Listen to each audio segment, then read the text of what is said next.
สวัสดีครับอาจารย์ครับผม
Hello and welcome to another Dhamma meeting where we will discuss the Buddhist practices of charity, morality, and meditation.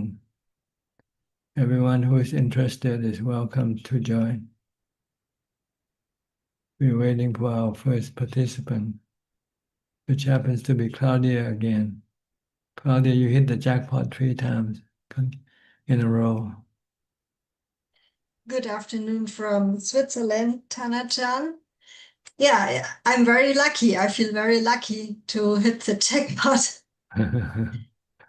Yes, yeah, I would like to report, Tanachan, about my meditation process and maybe progress. So I want to thank Tanachan for the advice to concentrate when I do my meditation on the tip of my nose and just repeating Buddha, Buddha. It's very helpful, and I realized that my mind is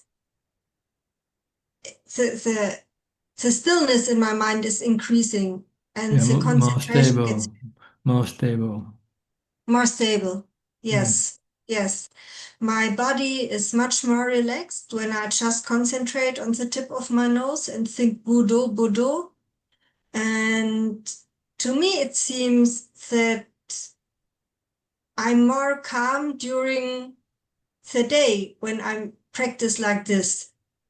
The only challenge I still have is trying to be mindful still in the train when people are chatting or when they have loud conversations on their phones, or some people in Switzerland also love to eat very noiseful in the train. And this sometimes are noises or conversations that start to cause stress in my mind.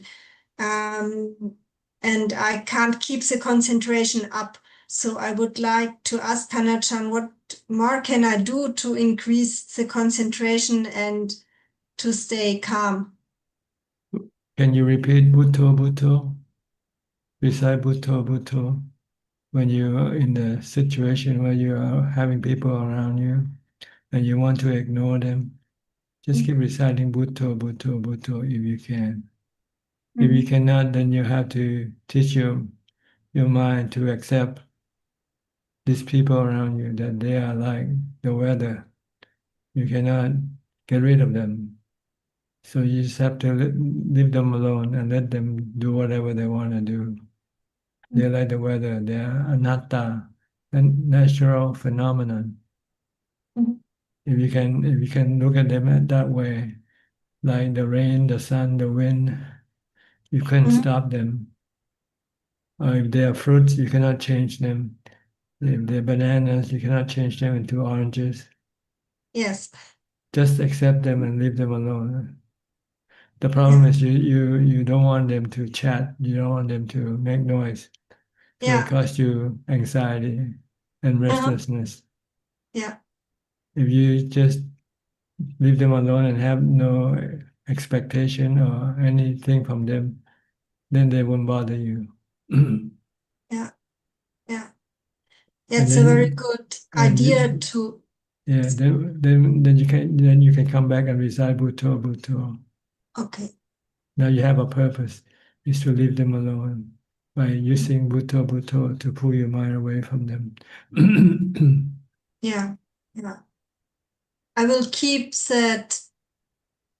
in mind that they are like the weather. It's a very good way to accept it better. That's a very Yes, good idea. the Yeah. Buddha just said everything is anatta, natural phenomena. Mhm. You cannot force them to be this or that. They come and go as they like. So we Yeah. just have to learn to live with them, that's all. Yeah. Yeah. I will keep on practicing because I already feel the first results, and so it's a very good motivation not to give up and to keep practicing. Yeah, so you can recite anicca, dukkha, anatta also Mhm. instead of Buddha, because anicca, dukkha, anatta will remind you that everything is anicca, everything is anatta. Mhm. If you want to force them to be something else, then you will have dukkha, stress. Yes. Yeah. Yeah. Yeah. Good. So Try it next time when you're on a train or wherever you are. When you feel disturbed by people around you, just recite anicca, dukkha, anatta. Or they are the weather, they are oranges, I cannot change them. yes, I will do. Yeah. You want bananas, but they are oranges, so you want to change them into bananas. Yeah. Okay. Yes. Very good. I will keep that in mind, Yeah, and I will report next time to Tana-chan how it works. yeah. So I thank you. Thank you so much for your advice. It's very helpful. Okay, Thank good. you very Anything much. else? Anything else? For the moment, everything is fine. Thank you. Okay. Thank you. And be patient, just takes time. Sometimes you might lose your mindfulness, then try to bring it back. Yeah. Patience. Okay, Yeah. Thank you very much. you're welcome. Next, Diana. Long time no see. Where have you been? Okay. Yes, just lots going on. But I did manage to go on a retreat last weekend at the Amavati monastery, the Thai forest tradition monastery. It's just north of London in Hemel Yes. Hempstead. I think it was set up by Ajaan Char. Sumeto, Ajaan Yes, Sumeto. yes, yes. So that was good. I think it helped my mindfulness. I don't think I had great success with my meditation because I struggled with sitting for a few hours at a time. But I think it has made me feel like I want to try harder. So Is this a program retreat or just it is was a set. set up? Yeah, Okay, not yeah. just individual or what? There was I, about 60 people there. I see. And it was they have a retreat center, and it was a silent retreat run by an Ajahn Kalyano, but not the Australian one, an English one. Mhm. um Good. yeah, And you spend the time in the monastery all the yes, time. yes, and all sitting, walking, meditation, and some Dharma Q&A, but mainly sitting and walking meditation. Mindfulness all the time. No Yeah, talking, no no chatting. talking. And that not very much chanting, only a tiny bit. Mhm. But I like the chanting. You can do it mentally. Nobody knows. You're like, No, that's right. And I used a lot of mantra, the Bhutto Bhutto and the um, uh, Buddha Dharma Sangha, things like that, just because I did struggle with sitting. So I did use that to help me. Good. Did you find your mind becomes more peaceful? Yes, definitely. And I do feel more motivated to try harder at home now. Good. No better place than your home. You can practice all the time as you want. Yes. But sometimes you need group of people to sort of help you with your practice. When you're alone, you tend to be lazy or not uninspired. Yes. But when you're around people and you see other people doing it, then you feel I should also be doing it. Yeah, I did. I felt that, there was people that could sit for hours very comfortably, not moving, and I can't. So That's good. can do better. Yeah. Well, it always takes time. Just look at yourself as just a beginner, so you might have to take some time before you can be where they are now. Yes. But nice to join. Thank you. No question tonight for you. No, just maybe a silly one. When you're walking around a circular path, should you go clockwise or anti-clockwise, or it doesn't matter? Well, the tradition is to have the Buddha or something important to your right when you walk around. If you walk around the Buddha statue, you want to keep the Buddha statue to your right. So you walk clockwise, I think. Clockwise. Yeah. I had a feeling, but I wasn't sure. It's just a matter of showing respect, that's all. But you can walk anywhere any direction you like, actually, as long as you're mindful. What's more important is the mindfulness than the direction of your walking. Yes, and I found shorter walking and then turning around better, but I wasn't so distracted. I could keep more focus. Yes, each different people have different liking. Some like longer distance, some like shorter distance. Some has no walking path, so they walk around the house or walking around somewhere. Because you need to reposition your posture. After you're sitting for a while, your body can become tired. So you want to get up and stretch your legs, and so you continue your practice by walking. Yes. Okay. Thank you. You're welcome. Next, we'll go to New Zealand. With Ramya and Anura. Hi. Early morning for you, huh? Yeah. For Right, Ajaan. Good evening. Can you hear us? Yeah. Yes, perfectly. Yeah, thank you, Ajaan. Yeah, it's very early, close to 1 o'clock. Yeah.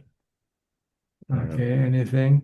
Yes, may I ask a question if we have time? Not a very significant question, but could you please explain the importance of cultivating paramis during our daily practice, and what's the most important parami that we should focus on? In my understanding is, if you are focusing on such a parami, that's truthfulness, that should cover all our practice. Could you please explain, Ajahn? Yeah. Well, all the paramis are important. Yeah. You need all 10 of them in order to become self-enlightened. See that this paramis was what the Buddha used to develop that helped him to become enlightened, self-enlightened. So actually this 10 paramis is not so important now when you have the Noble Eightfold Path as your guide. But if you still want to develop this 10 perfection, you can also do it in case you haven't able to finish your work in this lifetime, and in your next lifetime when there's no Buddhism around you, then you can rely on these 10 paramis that you have developed in this lifetime to be your driving force toward Nibbana. And so I arrange them according to the step that you have to go through. So I would say first step is to develop metta or loving kindness. Mm-hmm. Because once you have loving kindness toward all beings, then the next step will be easier, which is dana, charity. Because if you love, you don't have any hate, or then it's easy for you to give, to help other people, to make other people happy. So you can do dana, the second perfection. Then this will lead to your third perfection, which is sila. Sila is not non-violent. If you love people, you have metta. If you give dana, you don't want to hurt other people. So it's natural for you to have the 5 precepts, to keep the 5 precepts easily. Yeah.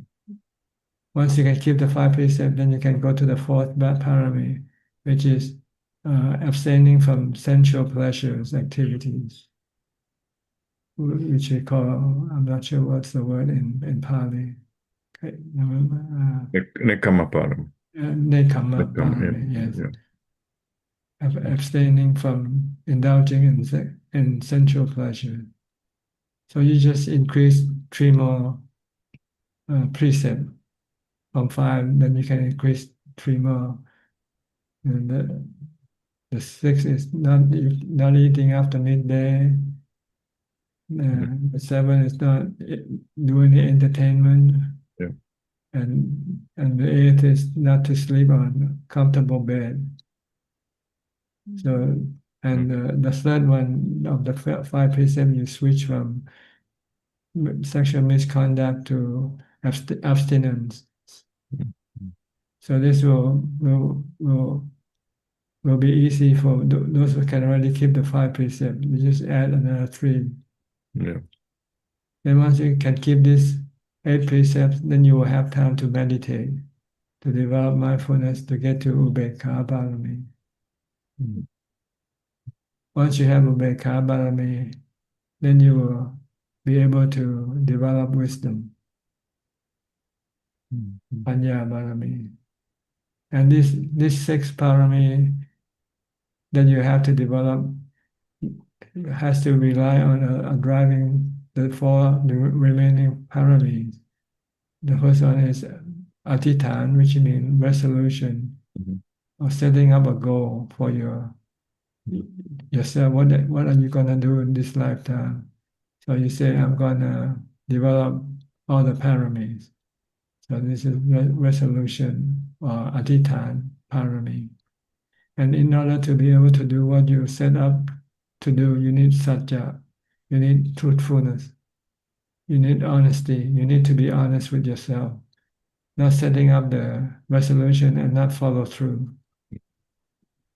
Once you set up your resolution and you have satya parami, then you will not be able to change your mind. You will have to do what you have resolved to do. And in order to be able to push through your resolution, you also need really exertion. You have to be diligent in developing this parami. And the last one, you need khanti parami. Khanti means patience or endurance. Being able to go through all the difficulties that you might have to face when you have to develop this parami, not giving up easily. So this is how I arrange all the paramis into this order. You have actually 2 sets of parami. The paramis that you have to develop the first 6 one. Yeah. And the other 4 is the one that you need to use to have to drive to develop your parami. Okay. Is this clear enough to you? Yeah, that's very good logical explanation, Ajaan. Thank you very much. It's very clear now. All the doubts disappeared. Yeah.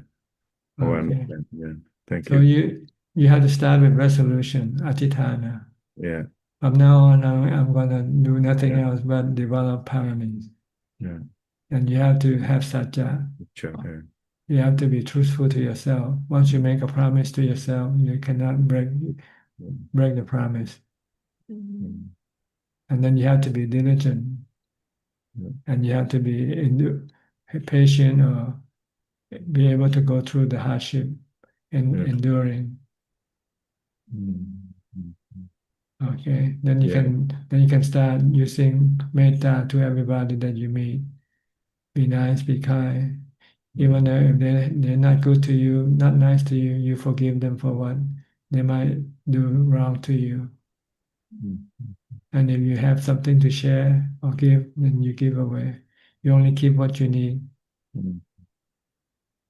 and you abstain from hurting other people by keeping the precept. Yeah. Then you go into meditation retreat, like Diana did, and Mm. abstaining from sexual, Mm. sensual pleasure activity, and concentrate on developing ubekkha through meditation to jhana. Once you have jhana, ubekkha, then you can look at the truth, Mm. look at the suffering inside your mind, and find out the cause of your suffering, your dukkha, which is your cravings. Yeah. Yeah. And once you can get rid of all your cravings, then you have attained to nibbana Mm. by yourself without having to have the Buddha or anybody to teach you. In case when you're born during the time when there's no Buddhism, no Buddha, Dhamma, or Sangha to guide or teach you, then you will have to rely on these 10 paramis that you have developed, like the Buddha did, like all the Bodhisattva. See? Mm. But for us, we are fortunate. We don't need to develop these 10 paramis. But actually, it's part of it, part of them. But we know exactly what we have to do. Just Yeah. develop dana, sila, and bhavana. Yeah. Yeah. Still the same. You still need to develop 10 paramis, but in Yeah. a different, yeah. Pathway. Yeah. But it's still the same thing. You still have to set up resolution. Mm. I'm going to practice meditation. I'm going to keep the precept. I'm gonna give away things if I don't need them. Mm. I only keep what I need. Yeah. So, So actually, they are the same thing, really. The 10 Yeah. paramis and the Noble Eightfold Path. Yes, that makes it. Yeah. Okay. Understand. Yeah. Thank you, Tangaja. It's a very, very good explanation. Okay, Very you're logical. welcome. Thank you. Thank you, Ajahn. Thank you. Next, we'll go to Professor Ken. Hi, Professor. How you doing? Good afternoon, Ajahn. Fine, thank you. Any question? No question, just to say that the last few days I've been helping Claudia again with some corrections to the German translation of Beyond Birth. Yes. So that's quite advanced now. I think we're up to about page 270. Oh, really? Good.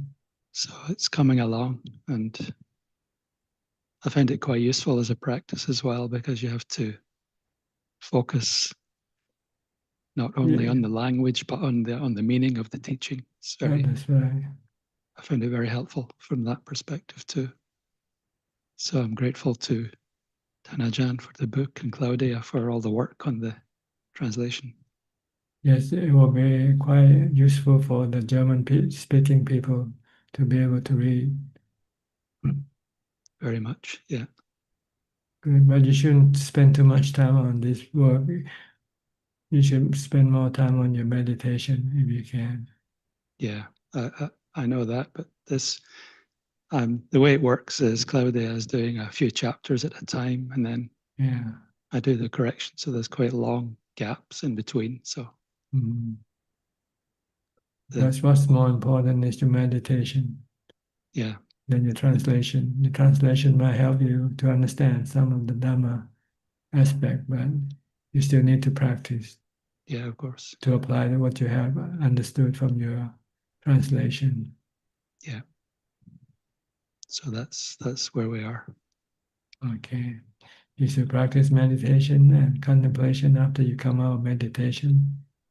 Yes, all the time, and it's a good time right now because it's the semester break for quite a long time. So Yes. Just try to look at everything as the anicca, dukkha, anatta. Everything can hurt you sooner or later if you go after them, if you have them in your possession, because they are temporary. They can leave you anytime. When they leave you, then it will make you feel sad. And they are not under your control.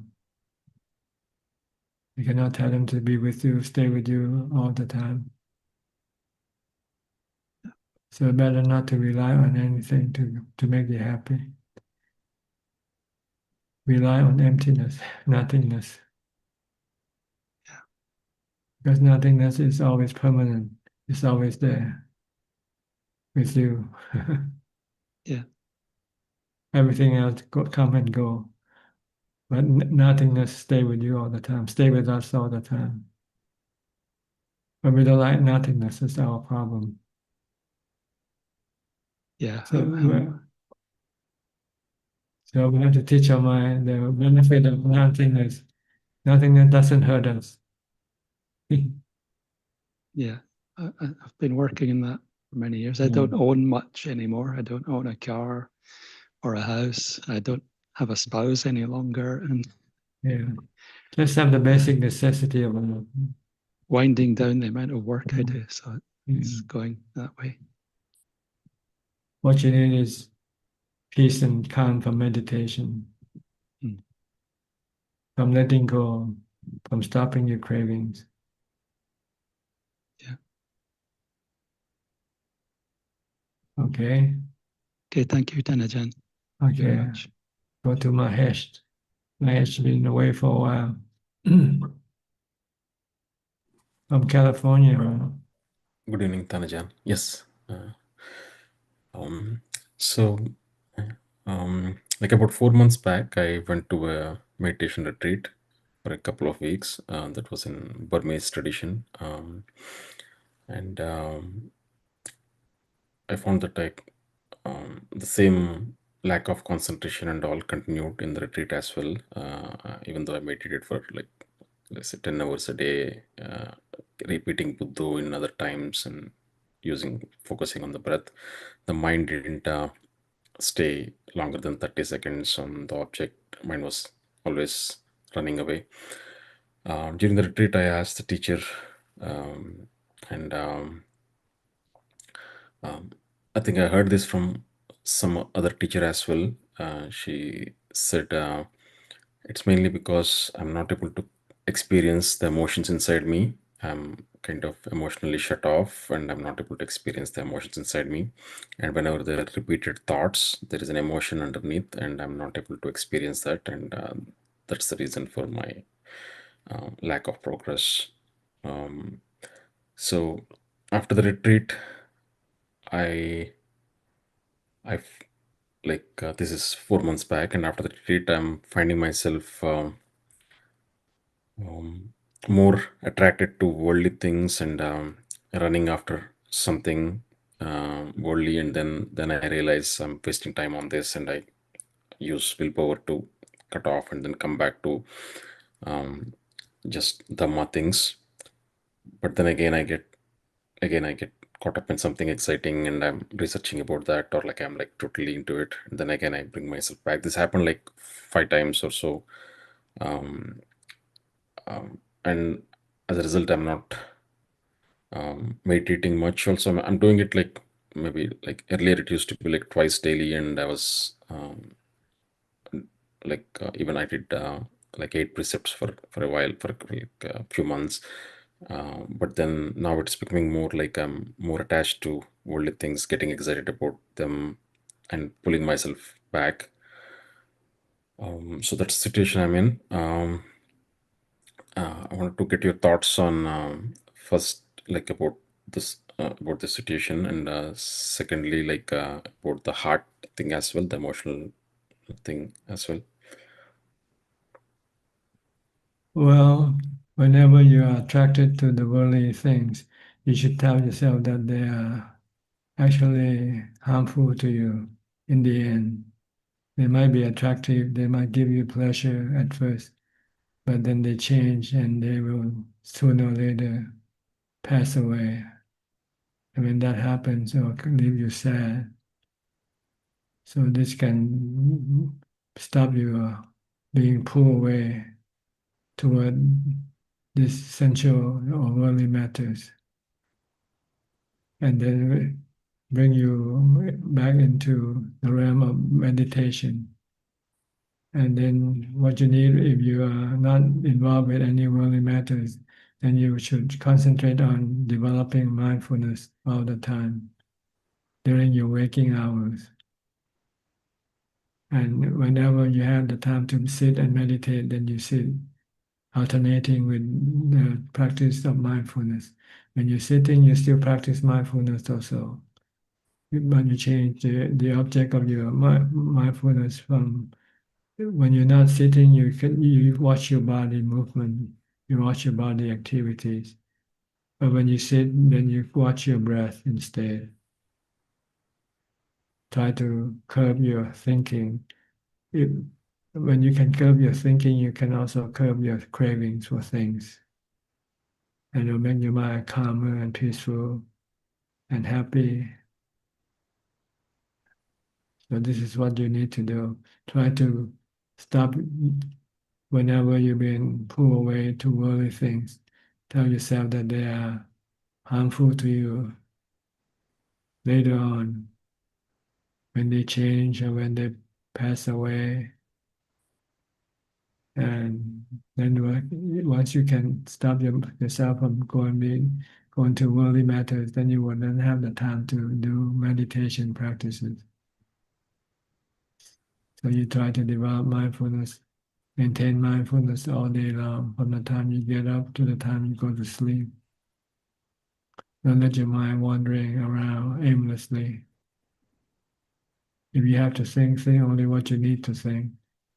If you don't have to think, if you want to think, then you have to stop it. Maybe you can use mantra, Bhutto, Bhutto, Bhutto. Or keep watching what you're doing at the moment. If you're eating, just focus on your eating. If you're walking, just focus on your walking. So a couple of things there. One thing is, so intellectually I understand that worldly things are waste of time, and I was away from those earlier, and I was practicing meditation and all.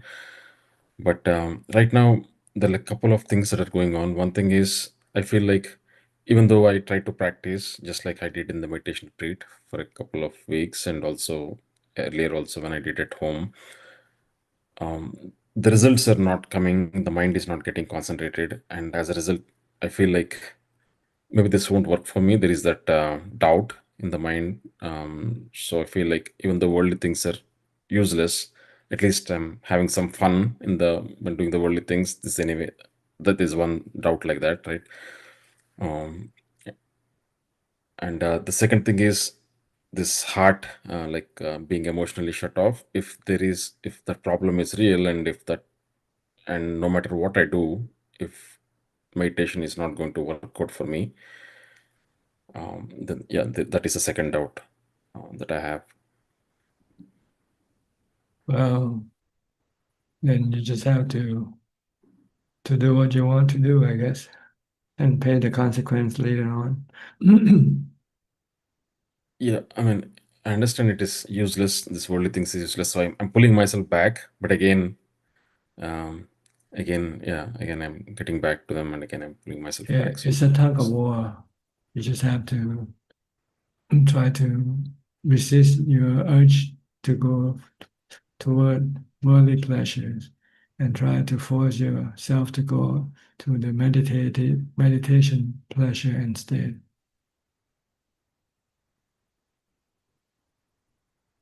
And you can use the Buddha as the example and all the noble disciples. They were like us before. They also live in this world and attracted to worldly matters. But after they see that worldly pleasure doesn't give them permanent pleasure, it can only give them temporarily pleasure, and can then cause a lot of suffering afterwards when they're no longer around. So you just have to keep reminding yourself this and try to force yourself to practice mindfulness as much as possible first. If you cannot sit and meditate, at least try to be mindful all day long. Okay. And on the heart emotional thing, any thoughts on that? Do you think that Oh, will be a problem? these are things you don't need to worry about right now. You just have to worry about your direction of your mind, which direction it is going toward worldly matters or going toward the spiritual matters. Okay. This emotion and thought, they come and go. They are anicca, dukkha, anatta. You cannot control them. Right now, without mindfulness and meditation, you cannot keep them in check. So just don't try to tackle them right now. Don't worry. So even if I'm not able to experience my emotions, as long as I practice mindfulness, Yes, that is not a problem. right. That's right. If you have mindfulness, then emotion and thoughts won't come up. They only come up when you don't have mindfulness. So if they come up and disturb you, then you use mantra, bhutto bhutto. After a while, then they will disappear. So for me, the emotions don't disturb me, but what that other teacher told me was that because I'm not able to experience my emotions, there is a lot of emotion like suffering inside me, and I'm not able to experience that, and because of that, I'm spiritually blocked, kind of. And that's what they mentioned.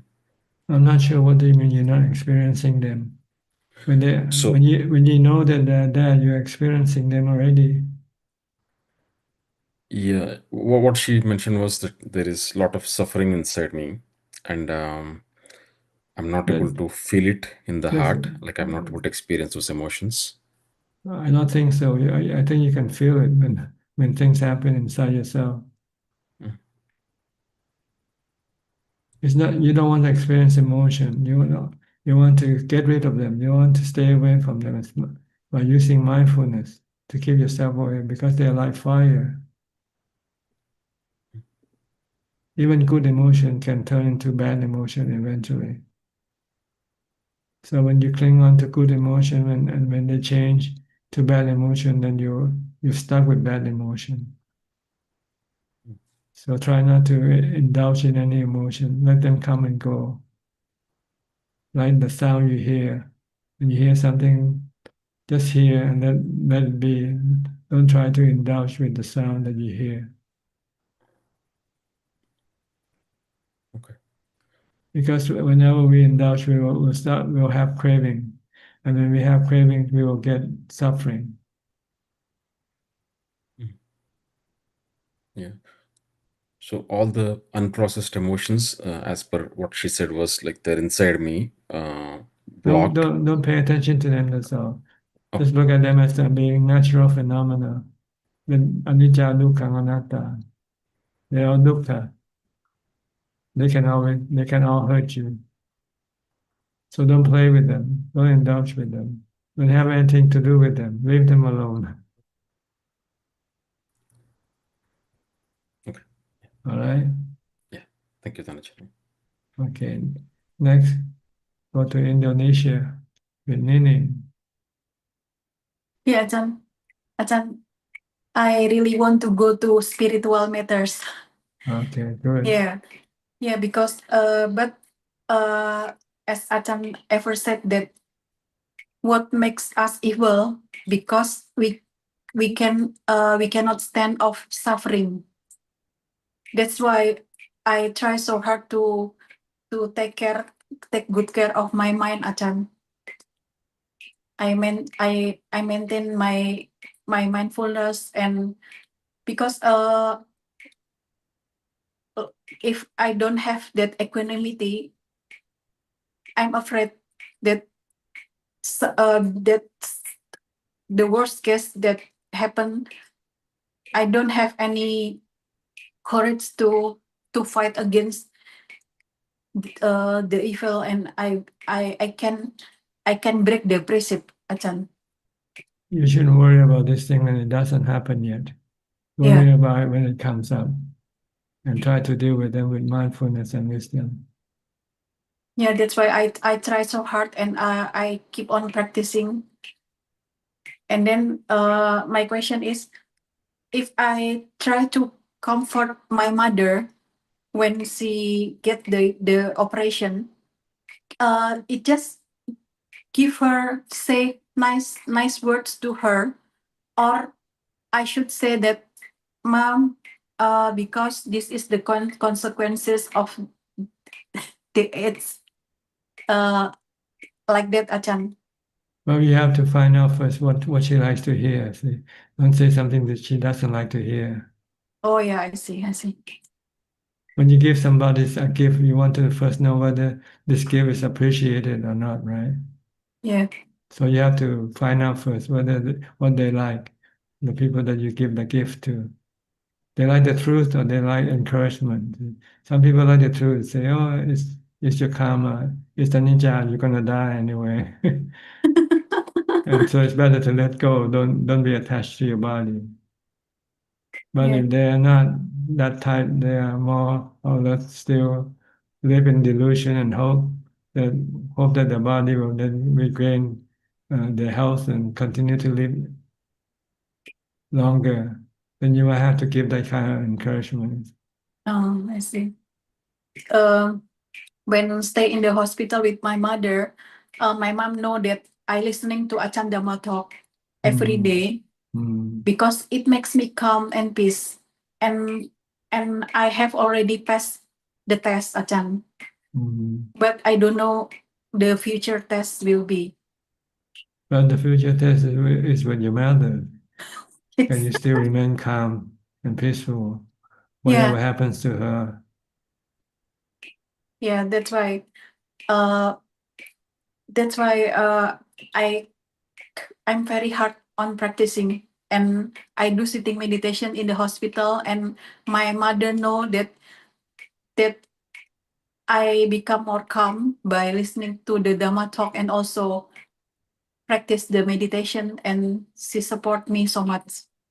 You have to contemplate on anicca on her body, on your mother's body. Her body is anicca, is subjected to aging, sickness, and death. Yeah, my mom is actually my tools for contemplation. Yes, but this is for yourself, not for her. You don't go tell her that you should contemplate on your body as being anicca, because you don't know how much attachment she might have with her body.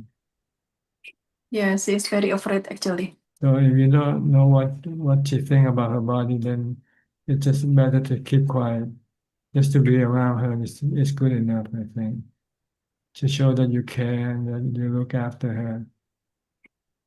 Yeah, that's why I'm very happy, because I have more upeka. I don't cry, and I can be so calm and peace and still comfort her like that, Ajahn. Yes, unless she asks you what to do with her body, how to treat her body, then you can tell her that the Buddha said to let go of your attachment, to look at the body as not being herself.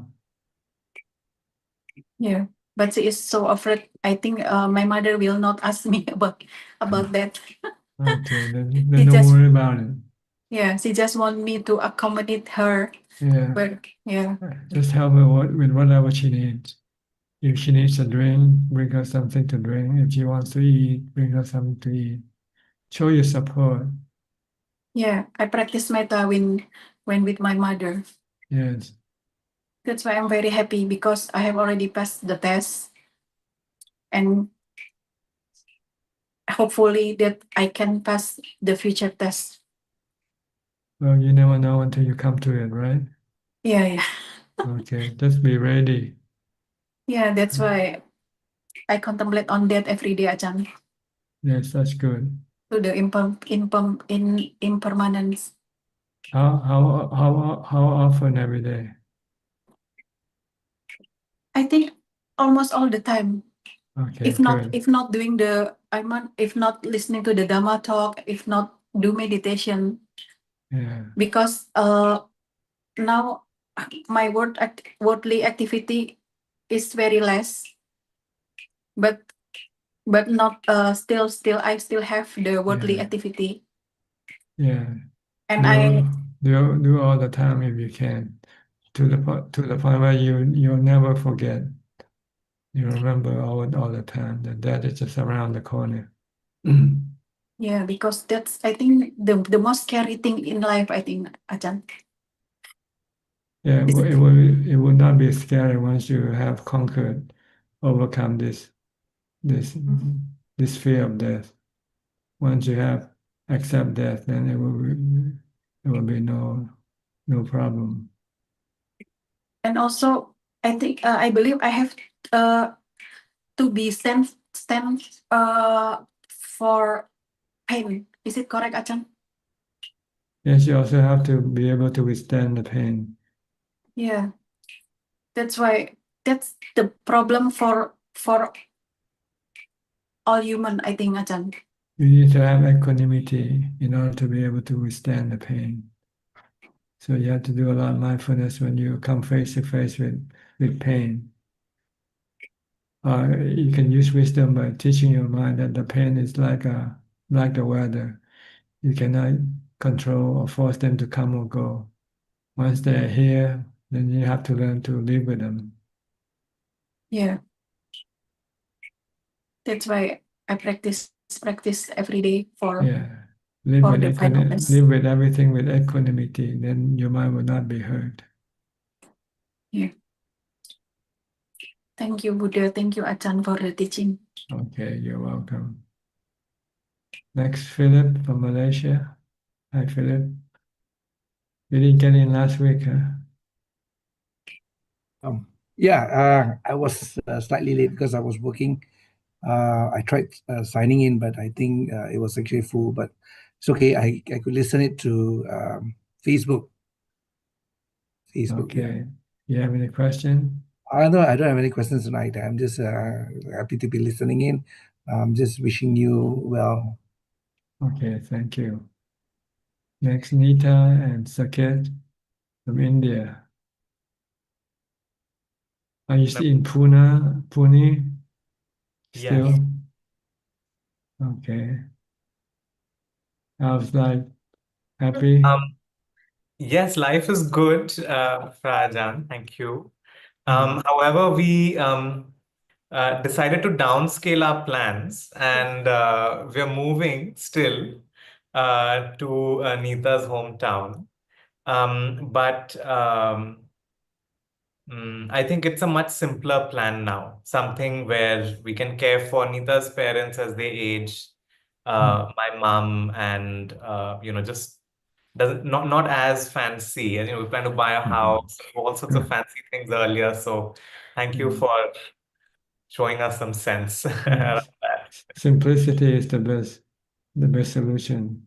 Yes, yes, Minimal is Buddhism is minimal, using everything minimally. yes. สันโดษมากน้อยสันโดษ is just to be happy with whatever you have. Okay. Contentment. Only have what you need to have. That's all. Anything more that is considered problematic to you. It's better not to have more than what you need, because you have to look after them. Whatever you have to look after them. True. Today I was helping my mother-in-law pack her stuff, and the way I was counting her dresses, I was like, "Oh, you have the dresses for the entire year." And then I had to start helping her with the jewelry packing, and I'm like, "My God, my head is aching. I can't look at this. It's so much burden." But because she likes it, she loves them. She's very attached to a lot of them. So I thought, okay, let's just pack everything and let's just take it along if you want. And she kept saying, okay, you can take this. Okay, you can take that. I'm like, I'm happy. So it was a good experience of seeing how worldly things can distract people and how we get pulled into them.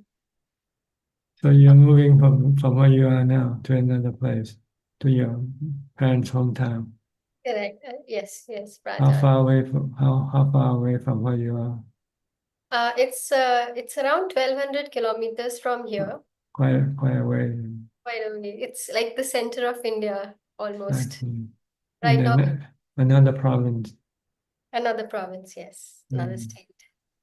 It's more quieter than this city right now we are in. This city has become like the hub of IT, lot of IT people, lot of work, lot of traffic, pollution. So anywhere we have to go, it takes a lot of time to go to the doctors. We spend the whole day if we have to travel to see the doctor. Mm. In that hometown, everything is like 10 minutes, 20 minutes. So it's easier to it hopefully it would save us a lot of time to be able to practice more. That's good. That is the intention, to take care of the family and to be able to practice as much as we can. And second, parents also have to move with you. Yes, my mother's coming along, Frajan. However, at the last minute, my stepfather decided not to come along and to come later when he believes we have settled in, I see. which tested my equanimity and, yeah. But so some of us are moving, one of us is staying back, and there is friction and upsettedness and all of that around it. Yeah, you cannot force things, cannot Cannot- force people. Yes, They are like the weather, yes, cannot Rajan. change them. Their oranges don't change into bananas. Yes, actually, Frajan, I'm trying to process this because what I see is that I have this family member who, said, no, I don't want to come. And, they're going to be all by themselves, but they're saying, no, we will do it all by ourselves. And at the same time, they're feeling, oh, everybody is going. And I think they're going on making their life messy. And it's, in my mind, sometimes I feel like, well, they're getting what they deserve. But I'm thinking, what is a good Dhamma way to respond to this? Like, I can see somebody is going on, making them into, they're very adamant, they're making their life worse and worse, and they're not any suggestions. How to work with this? Because I don't want to wish them ill, for example, but I'm just trying to figure out how to deal with this. Maybe they're right and you're wrong. Why don't you look at it that way? Yes. Leave them alone. If they don't want to come, you just invite them. And if they don't want to come, then that's it. Some people find moving more difficult than staying, but they prefer to stay than move. So you have to leave it up to them, really. We've also noticed, Rajan, that uh, they are also trying to create hindrances in our going. Because they don't want you to go, see, and you want them to go. So you're creating hindrance for them either. That's why you should not impose your will on other people. You can give them the invitation, but whether they take it up or not, then it's up to them. Because if you don't give them the invitation, they might think, you're ignoring them. You don't. So you give them the invitation for them, give them a choice whether to come or not to come. But you shouldn't force them to come. Say, you should come, you should come. People usually don't like to be forced to do something, especially something they're still doubtful whether it's good for them or not.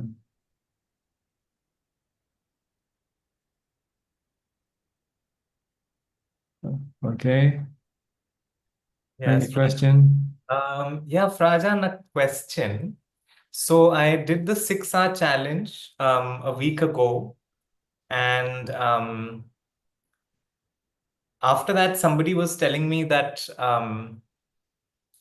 well, it's not about how many hours you meditate in the day and things of that nature. And I just wanted your advice. Is it good to block many hours in the day for meditation?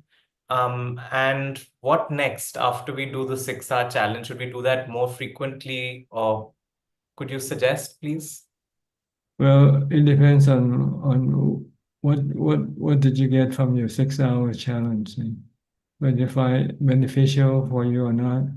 If you find that you can curb your urges, your craving more, and give you the mind more power against your defilement, then maybe you want to continue on with this practice. Right. But if you find you gain nothing from this practice, then you might not want to continue on to doing. Maybe it's not your cup of tea. So it depends on whether you can get the benefit from this practice or not. The goal is to stop your restlessness, really. Normally, we're restless. We can stay put. We have to do this, do that, sitting here. After a while, we have to get up and go do something else. And after doing something else, you want to come back and sit again. Yes. And also force you to develop more mindfulness and meditation in order to cope with your restlessness.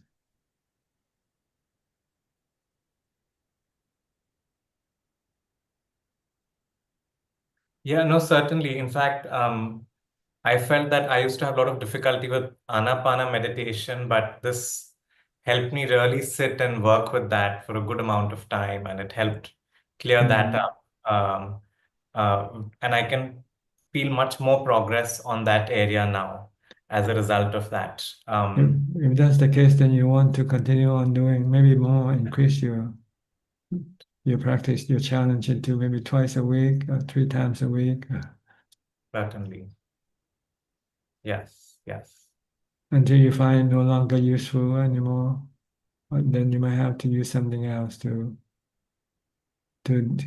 push you forward. Right. Because these are like tools that can push you from one step to the next. Maybe the next step you might have to use some other challenge. Instead of sitting for 6 hours, you sit and not move at all. Not getting up, just sit in meditation for 1 hour, for 2 hours, for 3 hours, or whatever you want to set up the challenge is up to you. Then you're moving up the next level of practice. And then you need to have stronger mindfulness in order to be able to keep your body still for many hours.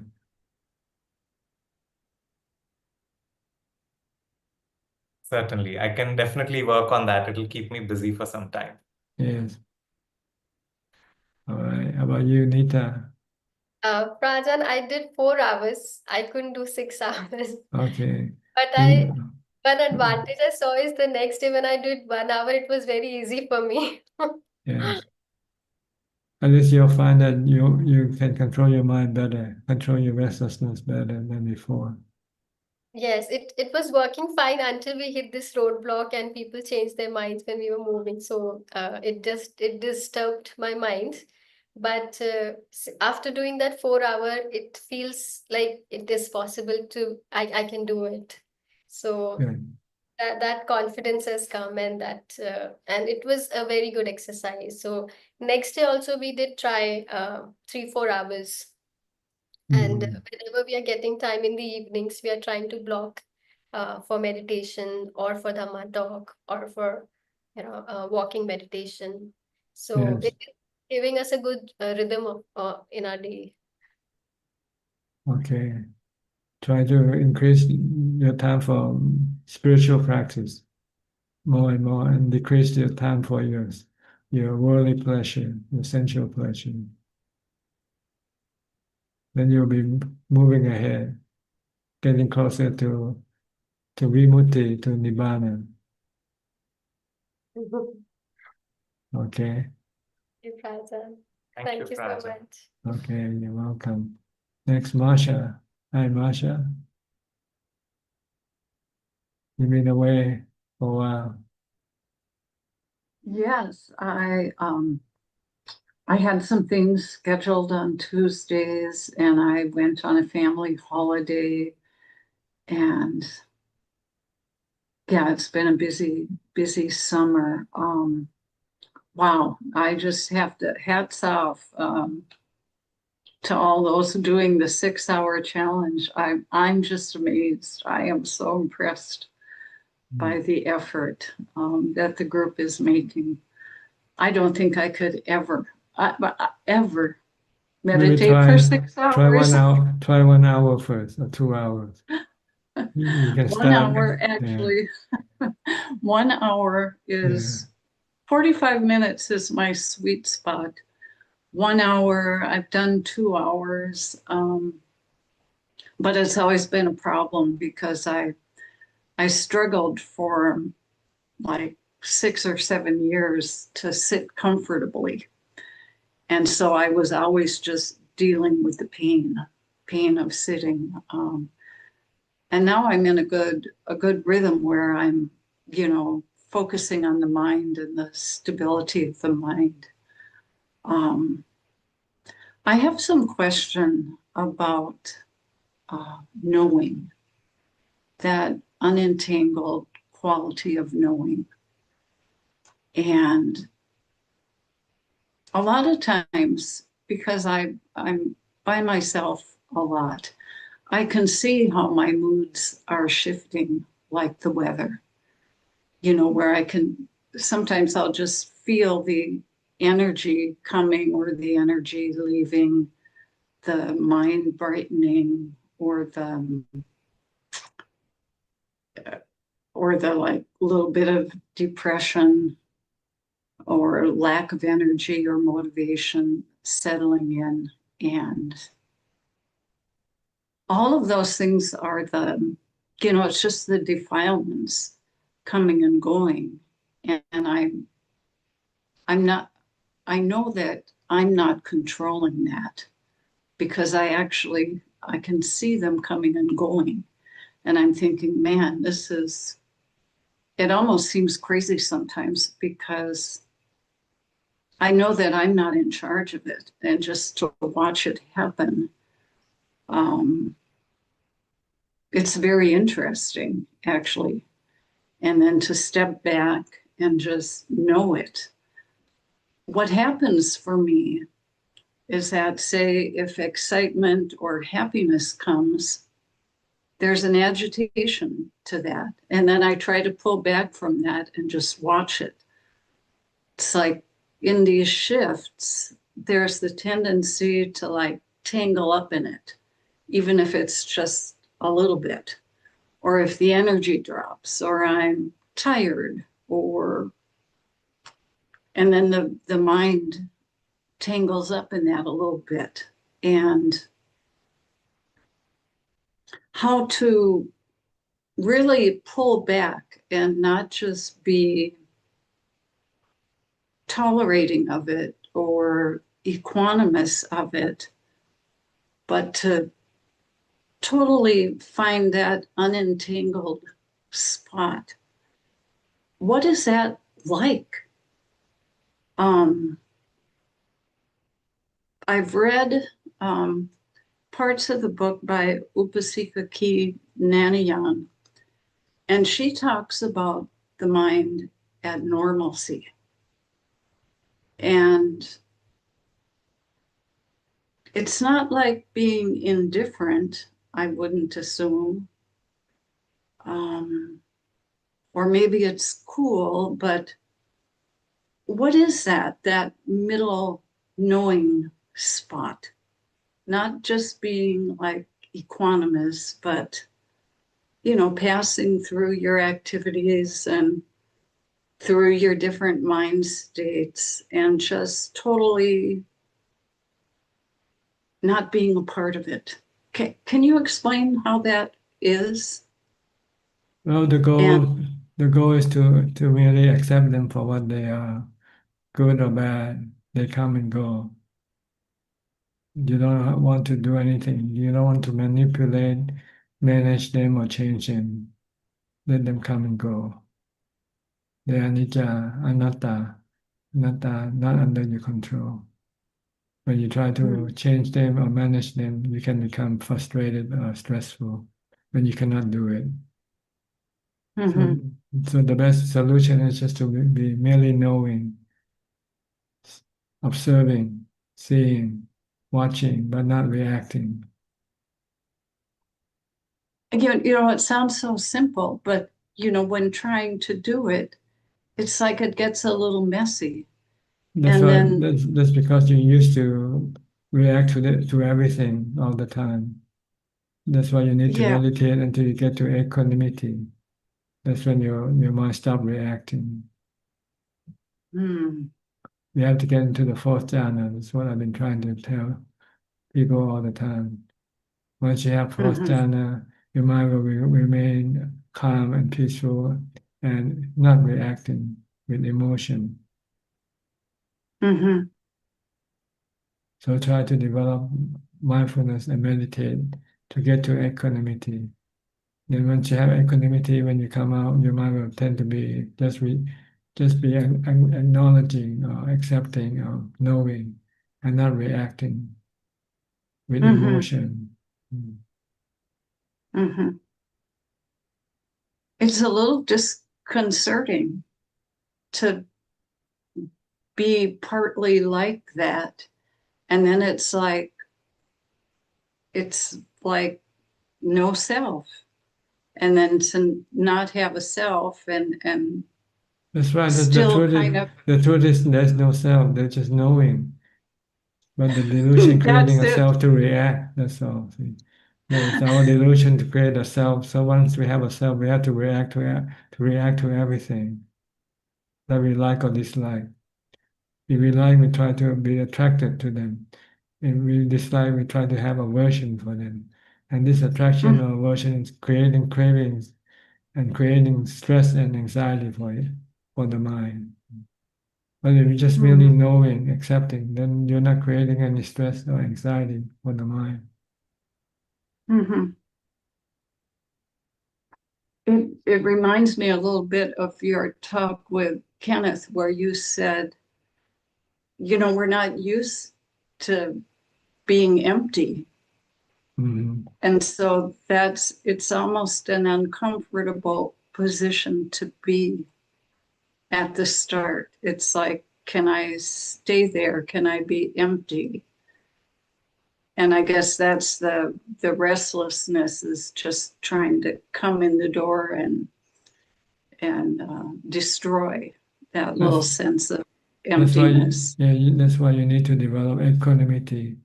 Once you have equanimity, then you can live with nothing.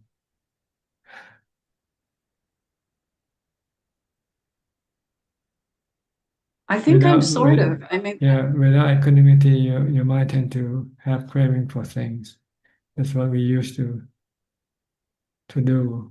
We cannot live without anything. We have to have something to see, something to hear, something to read, something to eat, something to nibble, something to drink to keep us happy. See? Sometimes I feel like a lot of those things I will do simply by force of habit. Yes, it's and then there's another part is just watching, and I'll be watching myself doing all these silly things that we're not supposed to sometimes do according to this practice. And still I'm watching. We are changing habit. Instead of indulging, we stop indulging and just merely be observing.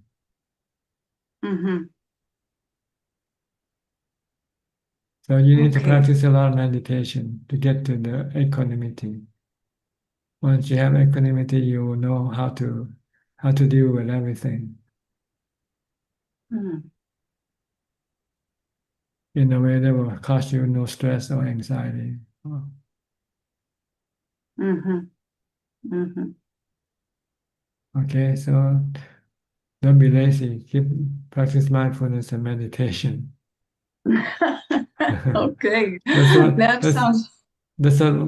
I think that's what we all lack is practice of meditation and mindfulness. We like to think, we like to contemplate, we like to develop wisdom. But wisdom doesn't, without equanimity, we cannot apply wisdom effectively.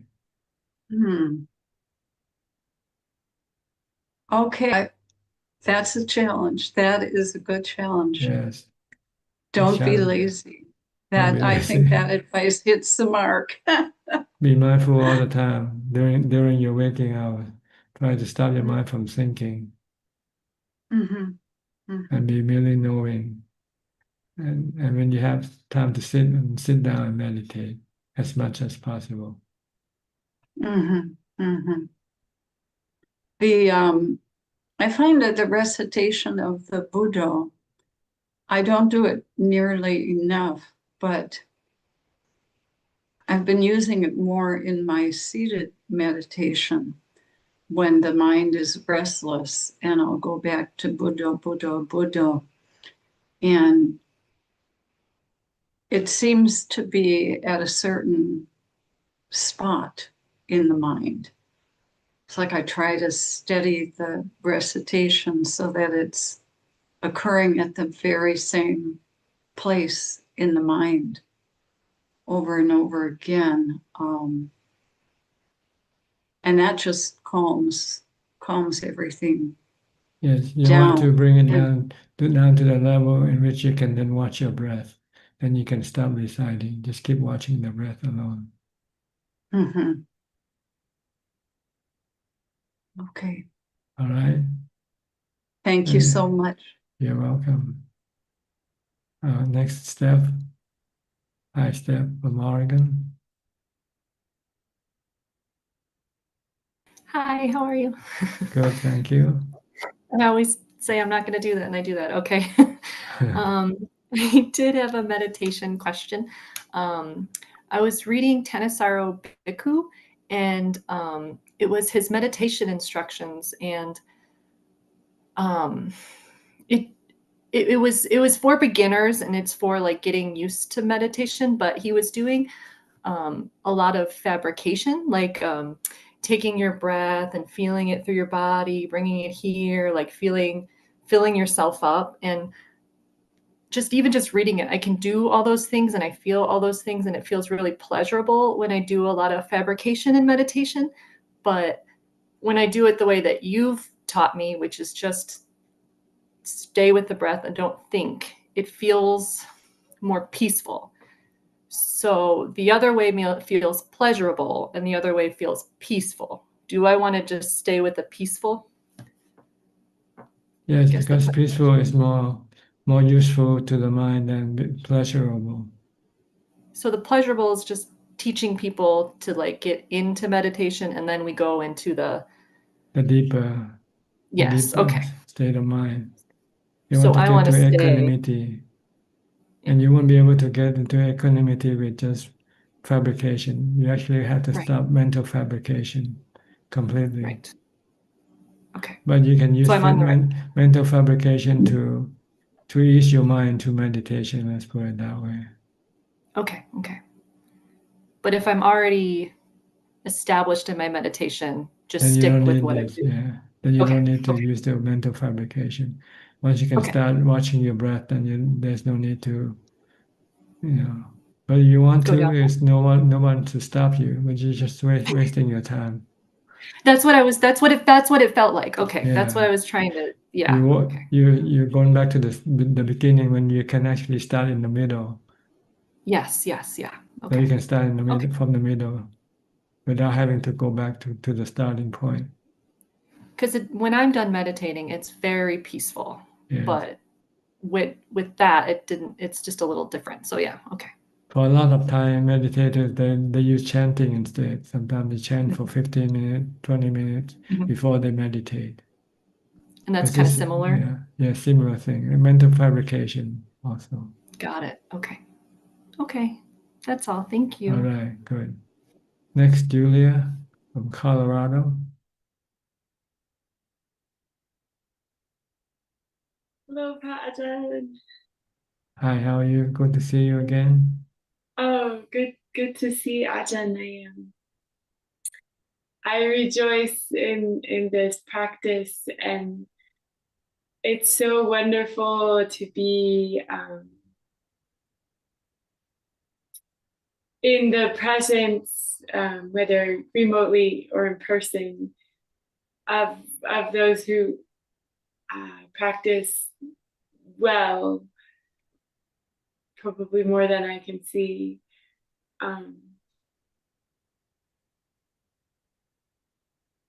It still makes a big difference.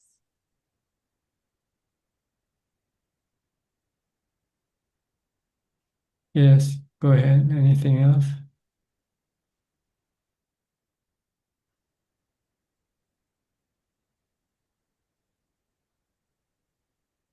Do you want to say something else, Julia? Or you want me to say something? I'm not sure which.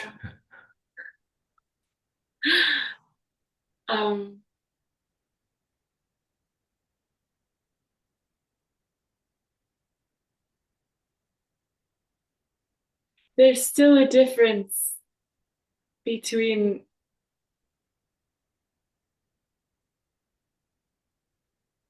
on retreat and off retreat, and in the presence of the Sangha and Ajahn, and alone. Yes, sometimes when you're alone, it's harder to discipline yourself. But when you're with other people, it's easier because you have to do what other people is doing. So you're more or less forced to do what you maybe not want to do if you're alone. That means you're not strong enough yet. The discipline is not strong enough yet to do self retreat meditation. You still need group meditation to pull you along, to get you going. But once you can practice alone, then you don't need group meditation anymore.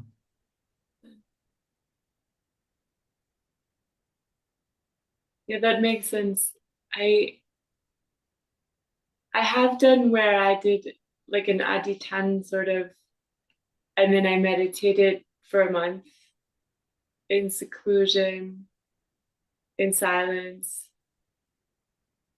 And it worked, but I had to determine that ahead of time. That's right. Everything we do, sometimes we have to establish the goal first, what we want to do, and then stick to the goal.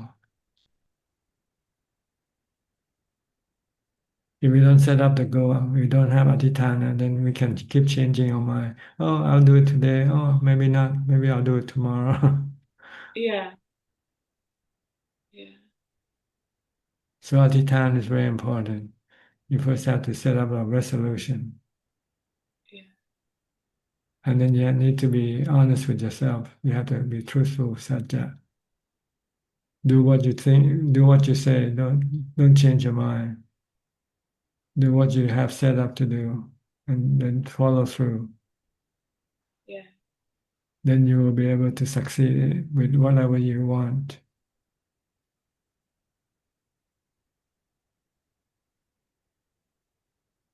It's very helpful the way Ajahn explained the parami.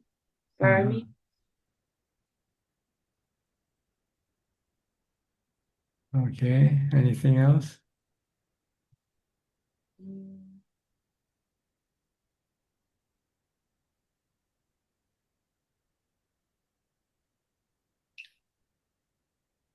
No. Things are fine. Okay. If we have time later on, you can ask again if you want. Okay. I have quite a few people waiting in line, and Okay. so we have to manage the time. Okay, next Gary from Singapore.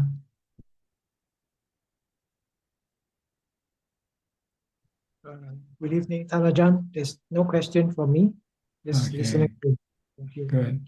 I'll go to Cove from California.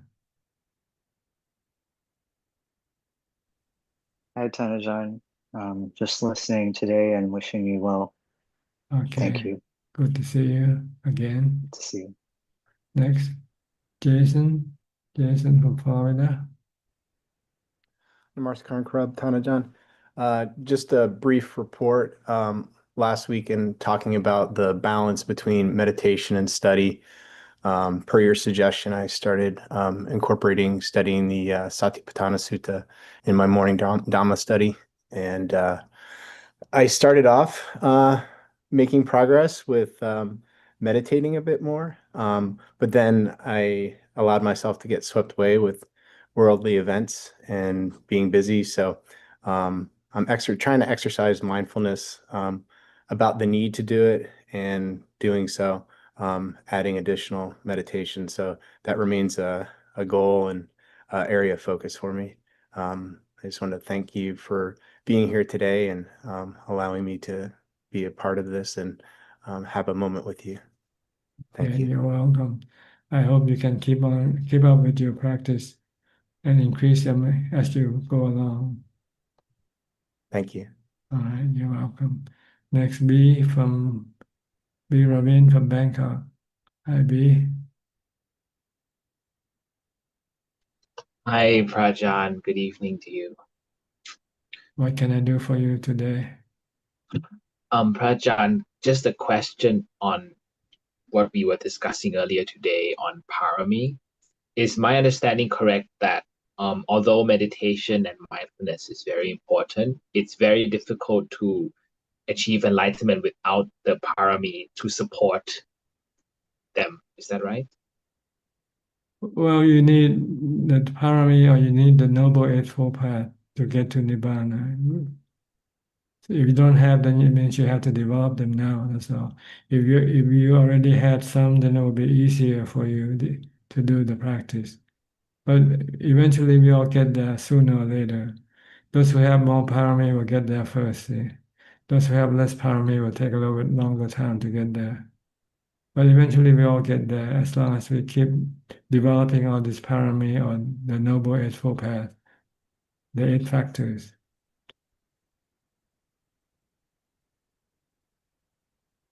And the 4 Brahma Viharas also help to support as well.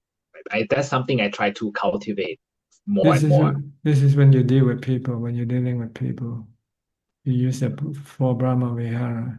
You either use metta, loving kindness, or compassion, sympathetic joy, or equanimity, depending on the situation, what type of situation you're in, which type of Brahma Vihara you have to use. If people need help, then you have to have compassion, show compassion. If you're just meeting people, just try to be nice to them.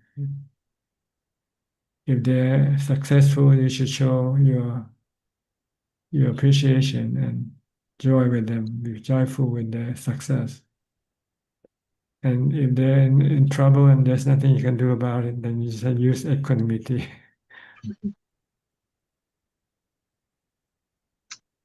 Don't feel sad or feel bad that you cannot do anything to help. Sometimes you're just not able to. The last one is the most difficult for me. Sometimes I want to help someone. It's beyond my capacity to do so. I feel a bit despondent. I wish I could. Then you just throw it to the consequence of the karma. You say, this is the consequence of the karma. So they have to pay the consequence of the bad karma or good karma, whatever. So being equanimous will not make people mistake us for being ignorant, right? Because it's not a negative thing, right? It's beyond our control. Being equanimous actually means being contented. Be happy with whatever you have. You don't need anything anymore. You don't have to react to anything. But you can still react intellectually or intelligently. React with mindfulness. React with the Brahma Vihara. or you don't react with emotion. People say something bad to you, you don't get angry at them.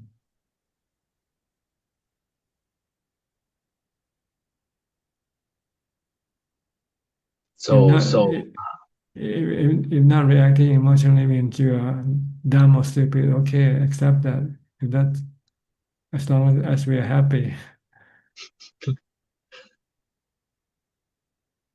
We don't want to be smart and get angry and let them get angry.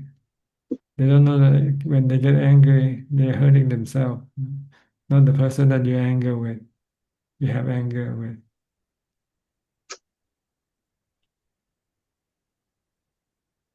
So it's to deal with people, and the Noble Eightfold Path is to cultivate for ourselves in leading our life, managing. Yes, to live our lives without any suffering, without any stress.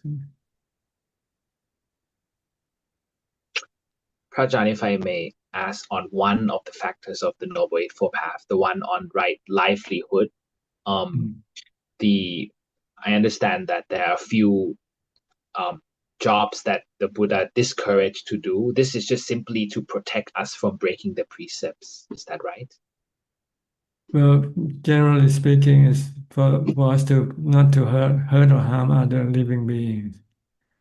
See, when we do some livelihood, like if we're selling fishing equipment, we are supporting the killing of fishes. Yeah. We don't want to do that. If we're selling poison to kill some insects or something, this is not good livelihood, because you are supporting people to do the killing. See? Or even selling alcohol, this is not good because you're encouraging people to get drunk.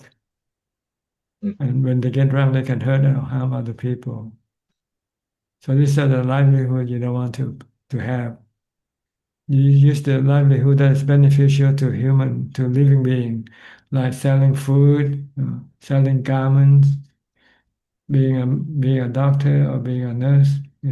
These are good livelihood because it's beneficial to other living beings, not harmful to other living beings.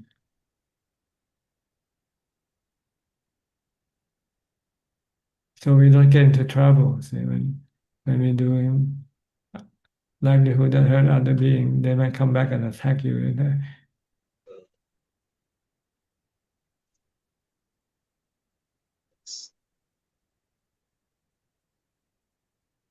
Okay. Yeah, Prajan. Understood. Actually, that's all my questions. I just wanted to say that I will be in Pattaya this weekend, so I will be attending one of your Dharma talks at the Kuti. So I'm looking forward to seeing Good. you. I'll see you then. Thank you, Prajan. You're welcome. Next, we'll go to Ricardo from Uruguay. Still cold there, huh? Yeah, good morning, good night. Sabandika. Sawadee Tana-chan, I'd like to thank you for all the teachings you give us every day. I don't have questions. I just want to share that on every Tuesday I take notes and I translate it to Spanish and share it with about 100 persons that they don't speak English, so there's no way they could reach your teachings. That I think they are very precious. Here I have a guy that follows you too, and he's always here to know your teachings also. So, and the last thing is that persons like me that sometimes it's hard to meditate alone. There's a group on the Clear Mountain Monastery in Seattle that they do silent meditation, and you can join anytime. So they meditate 8 or 10 hours per day and you just join and meditate with them. I wanted just to tell all the Sangha that if they want, they can join anytime. You can reach their web and there it says the Zoom code. And again, very thankful for all your teaching. He also wants to thank you. Okay, you're welcome. So, thank you. Right. Thank you for the translation. This will make other people who cannot understand English will be able to understand some of the teaching of the Buddha. Thank you. Okay. Next, Tommy from Australia. Hi, Tommy.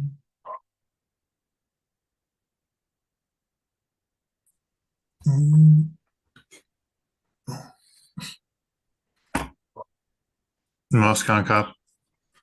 Yes, go ahead. What was that? Go ahead, whatever you want to say. Oh, I wanted to ask about the Chittanupassana contemplation of the mind. The mind keeps changing, see. Sometimes the mind can be happy, sometimes the mind can be sad, sometimes it can be depressed, sometimes it can be stressful. So this keep changing. You have to accept them for what they are, just like the feelings or the body. They are anicca, anatta, not under anybody's control. They become what they are due to other condition them to change. You cannot always control them. Sometimes you can, sometimes you cannot. So when you cannot control them, then you just let them be. Sometimes you're depressed and you don't know how to get rid of this feeling of depression. Then you just have to let it expire eventually by not reacting to them. Okay.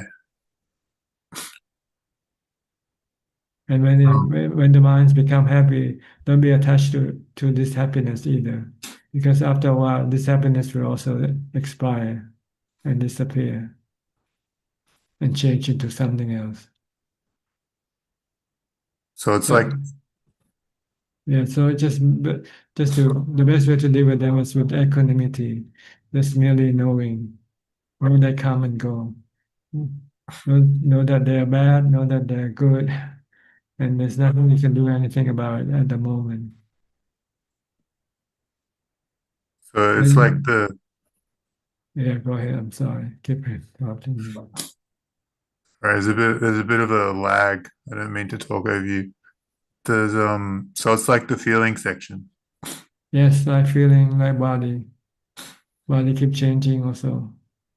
Getting older every day, getting sicker, and eventually you'll stop breathing.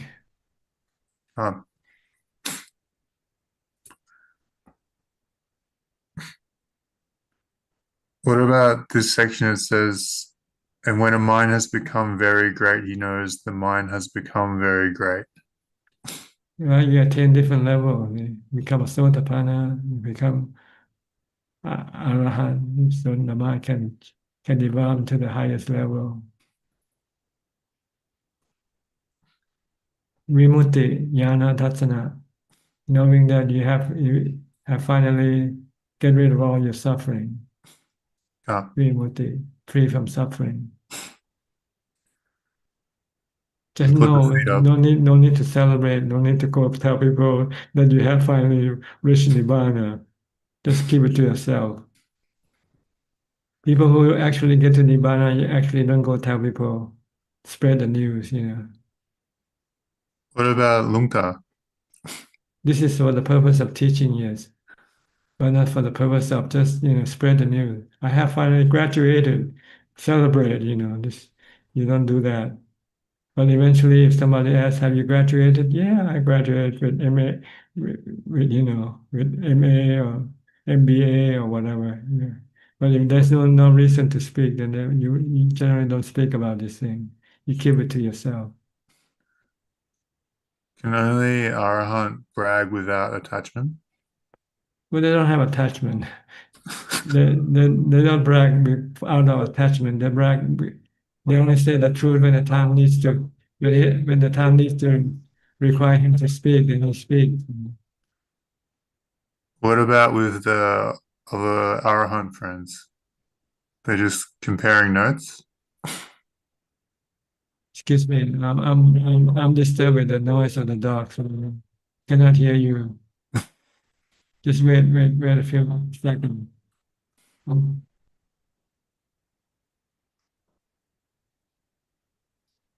Okay, now you can say again. What did you ask me? The last question.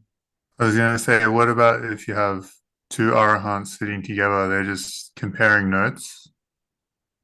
Unless they want to find out about each other, then they can talk and discuss. But if they don't, then they don't need to talk.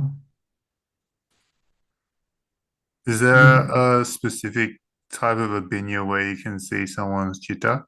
Yes, one of the opinion spiritual power, the what you call not the spiritual power, but psychic power is to be able to read the mind of other people. That's why the Buddha doesn't have to ask Anya Gontanya when he became a Sotapanna. He could read the mind of Anya Gontanya.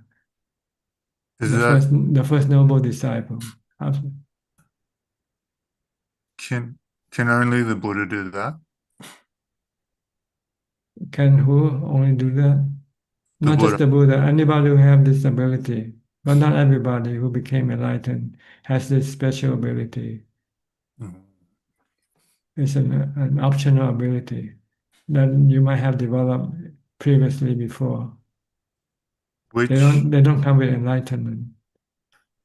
Which one is that called? All the psychic powers are not come. They don't come with attainment to nibbana. Okay. Recollecting past life, or able to read the mind of other people, able to see or connect with spiritual beings, for instance. These are called psychic powers. They're not part of the enlightenment process. They actually came with jhana, the practice of meditation. We call upachara samadhi. Yeah. Okay. I don't have any more questions. Okay. Have you reached that point yet? Which point? Of looking at the mind and knowing it for what it is. My mind or other people's minds? Your mind. See, you don't worry about other people's mind. When you're depressed, can you remain calm and not being disturbed by being depressed? I don't get depressed anymore. Good then. That's impossible. You will get depressed sometime. Maybe not when there are conditions that can cause you to become depressed. Either what you see, or what you hear, or what you think, or what you remember. Sometimes it can still cause you to have depression. Yeah. Okay. Okay. Thank you, Ajahn. You're welcome. Next, Aparachita from Dubai. Hello, good evening, Raja. Yes, good evening. How are you? I'm fine, yes. Okay. Anything I can do for you today? No questions. I'm happy to be here and just listen. Good. Thank I hope you benefit from what you hear. Very much. I loved your sequence of the paramis that you started with metta, and yes, it makes sense. Yeah, okay. Good. So thank you so much. Yes. Okay, I'll go to Pia and Indira. Pia is working, I presume. Yes, Ajaan, he has some patients, so he had to go. But he was listening to you. We learned a lot from Anura's question too about the paramis. Really liked it. Ajaan, now the arahats with psychic powers, are they the Cheto Vimukti arahats, like who practice? Yes, they call Cheto Vimukti, those who have Yes. psychic powers. Yes. Panya Vimutti for those who are good in wisdom, Yeah. ability to teach it and make people understand the Dhamma easily. Yes, yes, Ajahn. And also I have one question. Last time, Czech, I think, asked this question about now, like, say it's somebody's birthday and a friend of yours would do something for you. I mean, they could come and ask you, like, they would want to give a gift to you, but you could say, no, I don't want, I would like you to offer it to Sangha. So, like, I thought, like, correct me if I'm wrong, Thanajan, I honestly thought that because they offer it to you and you said, no, you don't want that, use that money to offer to Sangha. And then when they come and tell you that they did offer and you rejoice on the good karma, and then don't you gain good karma too? I mean, those people gain good karma because they gave, but because they were going to give it to you and you said to offer it to Sangha, and when they come and tell you, rejoice on the good karma, won't you gain good karma? But not the same karma, not the same karma of giving. Okay. You rejoice with the other people, good karma. This is Okay. a different. This is a different karma that you do. Oh, okay, Thanajan. Okay, I'm so glad because, like, all my life, like growing up in Sri Lanka, I just believed that it was the same thing. Oh, okay. But Yeah, you do gain some karma, right? Good karma. Good karma because you're happy with their good actions. Yes. You feel happy with their good action. Yes. But you're not giving anything like them. Yes. You didn't give out anything that you have. Yes. So you don't have this feeling of losing something, giving something away. Yes, Thanajan. So it's a different karma. Okay. Thank you so much. Good to know. Yes. Okay, good. Yeah. You're welcome. Is And that thank all? you so much. Yes, that's all. And thank you so much. It's so nice seeing you and listening to you and learning from you Buddha's teachings. Teran Saranai Thanajan. If Piyal should come back and if we have more time left, we'll come back to him later. I will tell him he'll be very happy. Thank If you. we don't have any time, then we just have to close the meeting. Yes. Okay. He had questions written. Okay. You want to read it out, or you wait for him to come better? Yeah, I will tell him. Okay. Yes, thank you. Thank you. I have other people waiting. Yes, Thanajan. Lots of people. Yes. Okay, I'll go to Yes. Alvin. Alvin from Malaysia. Namaskar, Tanajan. Tanajan, I've got a question. 2 days ago, I think this is regarding my meditation. I meditated and I could hear my heart pumping. I can hear the sound, but it's for a very short while, Tanajan. And while I sat for 50 minutes and I only felt that I sat for 10 minutes. Now, why do I experience that, Tanajan? Well, what do you want to know? Why do I hear the heart pumping so loud? Oh, you hear because you're here. That's all you have to know. Why do you have to know why? Okay. Right. Don't waste your time on things that doesn't matter. Right. Okay. Just treat everything as they are. They come and go. They are nija. They are anatta. They are not under your control. Don't lose your time trying to discover where they come from and all these things. It doesn't benefit your practice in any way. In fact, it can create more doubt and question your mind. So look at them as a natural phenomena, something that you are able to observe or to hear or see, and let them be, let them go. Okay. Just ignore it, right? Okay. Yeah. Why do you want to know how, why, what for? Don't know, because I think I experienced this the second time, so I'm a bit worried. I don't know what it is. Why I can, when you sit down, I mean, I could just hear the whole heart pumping. I don't know whether I'm doing it wrongly or what. No, sometimes we just hear things. Sometimes we just, So when we hear, we hear. When we don't hear, we don't hear. So Okay. okay. Okay, thanks, Ajahn. Okay, I'll go back to PL now. He's back. Hi, PL. Thank you for giving the opportunity. Yes, you have question.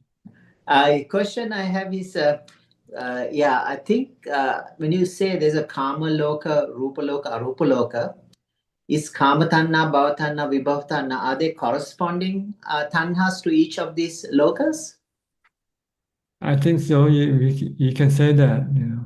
Because some people kind of define Vibhava Tanha in a different way, but I don't really feel it. I feel Vibhava is like the Arupa jhanas, and still there is a bit of a trace tanha for that Arupa jhana, although it's not body made, they are mind made realms. The bhava is like with the jhanas, the form jhanas. So I feel it could be they are corresponding. Otherwise, why Buddha would say a different like three things and you know? That's right. I think they correspond to the Rupa Jhana and Arupa Jhana. Yes. Bhavatanha is a craving for Rupa Jhana. Yes. Yes. And craving for Arupa Jhana is called Vibhavatanha. I think so too. Yeah, but I would just want to confirm with you. But it can also mean other thing. Bhavatanha, wanting to be rich, wanting to be famous. This is also. It's kind of in a sensual realm. That's right. And it can also mean don't want to get old, don't want to get sick. This can be considered to be Vibhavatanha also. Okay, I see. Got it. So they have many meanings. Many meanings. But I think the principal meaning, I think, it refers to these three craving for three sensual Rupa Jhana and Arupa Jhana. Arupa Jhana. Yeah, that's thank you for clarifying that. And other thing you said, the nothingness. I think at the beginning, I think you meant emptiness, like for nibbana, the happiness. Nothingness could be also rupa realm, like space of nothingness. No, I don't mean that. I mean nothing. Yeah, yes. When there's nothing, there's nothing. Yeah. Yeah. Yes. So it says emptiness, right? You're talking about yes. Yeah, Nibbana. Yeah. Not nibbana, just nothing. When you're homeless, you have nothing. But arupa jhana, there is something. Like still there is a arupa jhana. You still have jhana. See. Yeah. So the arupa jhana is like infinity of consciousness, infinity of you pull your mind out, a space of nothingness, and then it's the level of calm of the mind, which corresponds to whatever the description is. That's all. It's not bodily made, right? It's not the rupa jhana. It's not corresponding to the it's all mental. It's all mental, spiritual, not physical. Is it absolutely necessary, or it's additional? It's something you can achieve, but it's for nibbana, rupa jhana itself is enough. Yes, you only need the fourth jhana for enlightenment. But some people have strong mindfulness, then they are able to go deeper into meditation. Then that's also a bonus. That's all. Like rishis in India. And also, when you talk about, I think you talk about worldly pleasures. And is the worldly pleasures go like gradually or with the practice of jhana? Because at the beginning, your mind is so still in tune, like your habits, you're searching for the five worldly pleasures. But eventually, over time, the jhanas become more powerful, more blissful, and then it's a gradual process. You lose it's called disenchantment for the five sensual realms, the five sensual pleasures. Is it like this a gradual process over time with the jhanas become stronger? Well, yes, the stronger your jhana is, then the less you will become attractive to the worldly pleasure. But the jhana also can go up and down. When you enter jhana, you have strong equanimity. But when you come out of jhana, this equanimity will slowly disappear. So if you want to be able to give up your sensual pleasure completely all the time, then you have to use wisdom. Wisdom. I see. So it's a temporary. See the nature of sensual pleasure as being anicca, anatta, and they can cause you dukkha. So it's a temporary refuge for the time being till we get until you get to wisdom. Wisdom. To teach your mind that Sensual pleasure is harmful to you. So you can't bypass it. Like you can't go straight to wisdom, then you get confused, right? Right, I mean, because you don't have the equanimity, you don't Equanimity. you still have no replacement. You don't see the harm in sensual pleasure. See? You just think sensual pleasure is good. Why should I give up? That's true. Because the hindrances are still there. It's not, you don't see clearly whatever they. That's right. Yeah, like with jhanas, you build your own reservoir. Like you have that. When you have jhana, you say, hey, there's a better way of being happy. Yeah, I think it is compared to the four things in a well-guarded city, I think, called Nagara Sutra, that talks about four jhanas are like the food they have, the grains, the medicines, the water. There's the four things which you don't need to. The people in that city doesn't have to go outside. Everything is within. Self-contained. Self-contained, self-sufficient. Thank you so much. Sorry. Thank you for your time. Thank you, Panaj. Okay, you're welcome. Next. Okay. Next, Lynn from Indonesia. Hi, Lynn. Good evening, Ajaan. How are you? I'm very good. Any question? Yes, I do have one quick question. So my grandmother passed away 2 weeks ago. So I'm just wondering, when somebody passed away, out of the Namakandas, which one that remains? Oh, the whole thing, the four namakanda go with the mind. It's part of the mind. Vedana, Sanya, Sankara, Vijnana. You mean they will go away, as in they will still be intact with the mind? They're part of the mind. They belong to the mind. Okay. They're property of the mind, actually. That's what they are. It's like when you go to sleep, you still have the four namakanda. And the four namakanda is the one that create dreams for you to experience. And you use the four namakanda to experience the dream that you create by your good or bad karma. If it was your good karma creating the dreams, it will be good dreams. It means you are in heaven. If the bad karma create the dreams for you, you have bad dreams. It means you are in hell. That's what heaven or hell is. Good dreams or bad dreams. Mm. But it's gonna be a long dream, not just during the duration of your time when you sleep, because this is gonna be many years before you're reborn again. Mm. So is the knowing element still there? That's a knowing element working with it, with the four namakanda. The four namakanda is part of the knowing element. It's like the automobile. The automobile has four wheels, right? The four wheels belong to the automobile. It goes with the automobile. Okay, the knowing element has the four wheels of Vedana, Sanya, Sankara, and Vijnana. They go together. They're part of each other. Okay. Okay.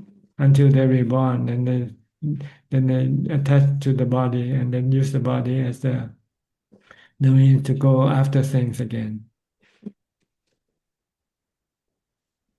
So this process keeps continuing. After the body dies, the mind goes into dreamland until the dream expires, then it get a new body, get a new rebirth, and it goes chasing the worldly pleasure with the body until the body dies. Then it goes into dreamland again, on and on and on. Until you stop this process by stopping your cravings.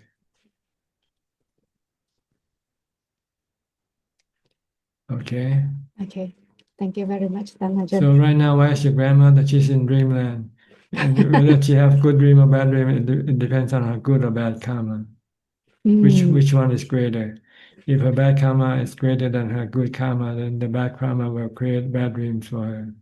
So she could be a hungry ghost or scary ghost, or she could be in hell, or she might take birth as an animal. Okay, if somebody like when they passed away, they went through a very long agonizing process, does it mean that they have got lots of bad karma during their life? Not necessarily, because Okay. they might not have known how to train themselves to stay calm. Oh, okay. So they might die very agonizingly. Yeah. But if somebody who know how to stay calm, then they die peacefully. Mm. But this doesn't determine whether they'll go to heaven or hell. Mm. It's a good or bad karma that they have accumulated. Which one is greater? They will decide whether they will go up or down, go to heaven or down to the undesirable realm of existence by having bad dreams. Okay. Yeah. Thank you very much, Ajaan. Hope you are well and healthy. All right. Next, Mandy. Mandy from Niagara Falls. Are you still there? Are you moving away to someplace else? I'm in Fort Erie. It's pretty close. It's about 20 minutes from Okay. Niagara Falls. Yeah. You moved there permanently. Yeah. Okay. Yeah. What can I do for you? You've already done enough. Thank you. And thank you to everyone for their questions. They've basically answered regarding loss of a person and attachments to possessions and letting go of things. Still on my own and yeah, still practicing. Need to practice more. Yes. Good. Keep on practicing and you will have a happy life. Now and after also. Now and after life. Both. Okay. Yeah. All right. We'll go to Celia now. Celia.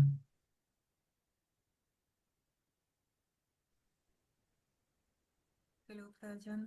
Yes, Can you hear speak. me? Good evening, good evening. You have to speak a bit louder. Oh, can you hear me there? Yeah. Okay, now. Okay, good. I'll turn the volume on. I listened to an interview you gave to Clear Mountain. Yes. And I think, yes, that was brilliant. No, I have listened to it many times, and I think that was extremely useful, no, as a guidance to the practice. But now I have a doubt about it that I think is related to what you just said to Pial and Lynn. You said there that the different realms are like dreams, no? Like heaven is like a good dream and hell is like a bad dream. But this one, the human world or realm, does have four elements, no? Does have a material element in it, no? Even if it changes. And I guess that the animal realm also is composed of four elements.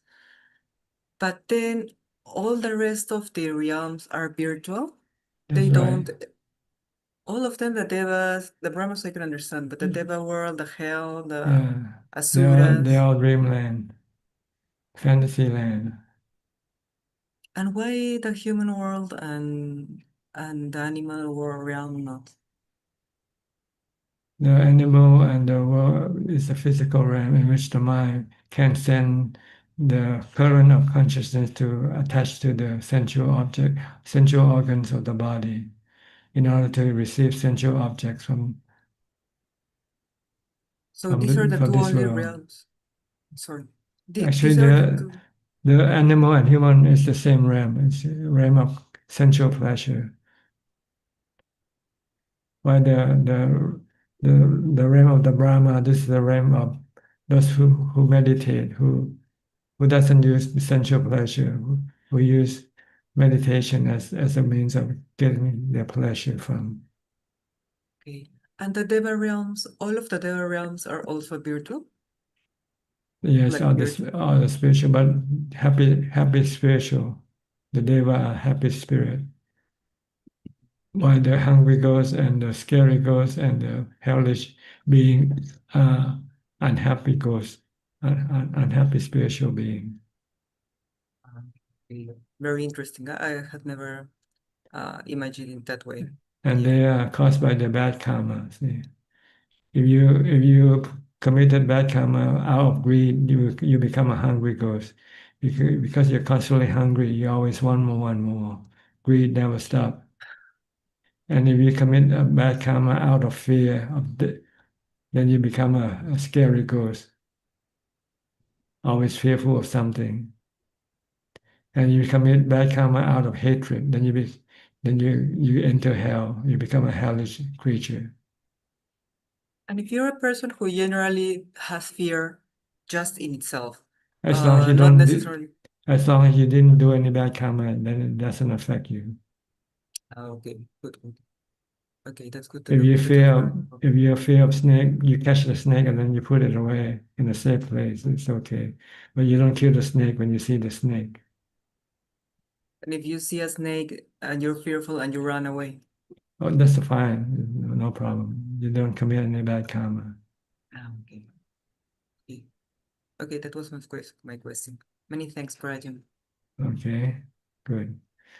Next. well. Okay, thank you. Next, Sulan, you're the last person for tonight. How are you? Hello, Ajahn. Yeah, I'm happy to see you. Yeah, how are Yes. you? What can I do for you? Oh, yeah, I meditated today, and then after that, I was very tired, and then I ended up sleeping. I couldn't focus on the meditation. Yeah. Because you don't like to meditate. See? Sorry? Yes, because you don't like to meditate, so you find it Oh, hard to meditate. You're not inspired. You're not driven by any what you call any liking. You know. But if you do something you like, you can spend all night doing it. oh yeah. I don't know why. Because you haven't yet gained any result from your meditation, see.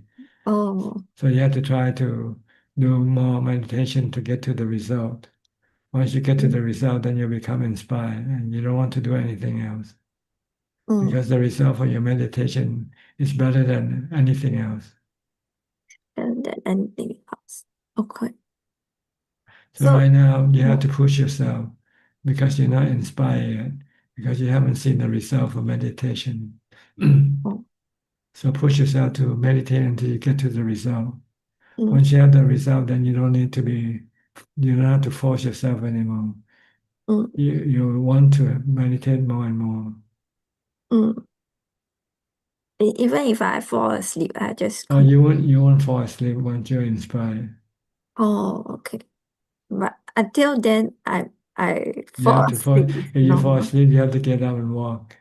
Oh, okay. So prevent from getting sleepy is not to eat too much. Try to eat one meal a day, for instance, then you won't fall asleep. Can you Huh? Can you do that? Not eating once a day? Eating once a day. You want to prevent from being sleepy Oh, when you meditate. I don't know if I can do that. Eating once a day.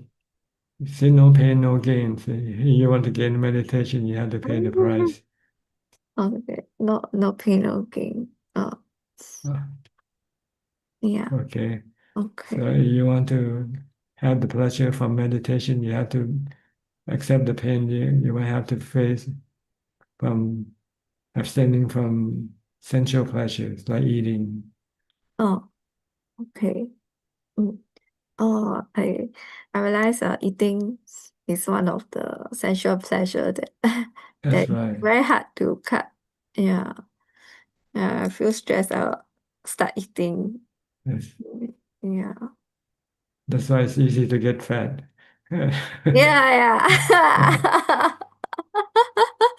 Yeah. So I also get better. Yes. All right. We're running out of time for tonight. Okay. Anything else? Oh yeah. My last question is like how do you be a good Kayanamita? Be a good friend. Practice mindful metta. Practice loving kindness. Oh. Try to please the other more than please yourself. Oh. Okay. Please others first before pleasing yourself. Mm. Don't please yourself first before you please other people. Yeah, I realize like I tend to like look at reciprocity. Yeah, reciprocal. Yeah.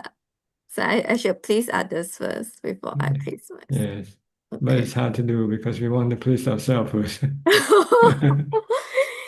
Then how do you do it? Like you are You have to look at a good example like the Buddha. the Buddha. The Buddha got like I read the sutta, I don't really see how like in a way the Buddha please other people. Make other people become enlightened. See? Oh, like make them become enlightened. This is one way of pleasing them. That's the best way to please people. Oh, okay. It's not like pleasantries, like No, it's teaching people to get to Nibbana. oh, okay. All right. Okay. That's also a That's way. the best Kalyana Mitta. The Buddha is our best Kalyana Mitta. Oh, okay. Yeah. Because he can make us happy all the time, permanently happy. Never sad, never a moment of sadness in our life. Oh, okay. Yeah.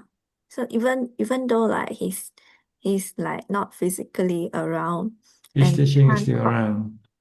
Oh, his teacher like talk to him. We don't have to talk to him, we just study his teaching. So it's like listening to him when you read his teaching. Oh, okay. Okay. Yeah. All right. I have to go now. Okay. Go to the next Thank you, question. teacher. All right. You're welcome. Okay, Kunjup, how many questions we have for tonight? Grab Namaskaranท่านอาจารย์ค่ะ. We only have one question this evening, and it's from Facebook, and it's from Muktananda Metavasa. What is the best way to accept death? Accept it calmly, peacefully, with common sense, knowing that you cannot escape death. So don't try to escape, or don't try to find any excuse to run away from it, because you cannot. Just face it with calmly, with meditation, with mindfulness. Just recite Bhutto, Bhutto, or keep watching your breathing until the body stops breathing. That's all. Okay, you're welcome. Thank you for your company. I hope this meeting is useful and beneficial, and that can be used to help you advance in your path to enlightenment. In the meantime, please stay safe, be mindful, and keep on practicing. And if all goes well, I'll see you all at the same time next week. Thank you and goodbye. Sadhu, sadhu, sadhu. Theron Satnai Thank you. Tama. Thank you, Ajahn. Thank you, everyone. Good night, everyone.